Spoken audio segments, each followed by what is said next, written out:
ધોરણ 10 Gujarati sample paper છે આ 23-24નું. તો અહીંયા તમને વિભાગ એની અંદર તમને અહીંયા જોડકા આપેલા હોય છે. પહેલું છે સામગ્રી તો સમાજની છે, તો એના રાઇટર કોણ છે? તો વિકાસ શર્મા આવશે. જેઠીબાઈ, તો જેઠીબાઈના રાઇટર છે દુલેરાય કારાણી. અને નંબર 3 છે ટિફિન, તો ટિફિનના જે રાઇટર છે એ છે પ્રેમજી પટેલ. ઓકે, નેક્સ્ટ અહીંયા આપણે જોઈએ તો તમારે ફિલિંગ ધ બ્લેન્ક્સ આવશે. નીચેના વિકલ્પોમાંથી ખાલી જગ્યા પૂરો. ટિકિટ માટે ભદ્રંભદ્ર કયો શબ્દ પ્રયોજ્ય છે? તો મૂલ્યપત્રિકા આવશે. નંબર 2, અમૂલ ડેરીના સ્વપ્નદ્રષ્ટા કોણ હતા? તો ત્રિભુવનદાસ પટેલ.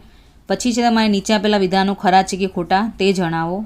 6 નંબર છે જેઠીબાઈ અને તેમના પતિ હીરા ઉદ્યોગનું કારખાનું ચલાવતા હતા. તો આ આન્સર ખોટો છે. એમનું રંગાટ અને વણાટકામનું કારખાનું હતું. નંબર 7, રાષ્ટ્રધ્વજ ચડાવતા દીપકે પોતાનું માથું વધેર્યું. ઇટ્સ ટ્રુ, સાચું વાક્ય છે, એ પોતાનું માથું વધેરે છે. નેક્સ્ટ છે નીચેના પ્રશ્નોના ઉત્તર એક વાક્યમાં લખો.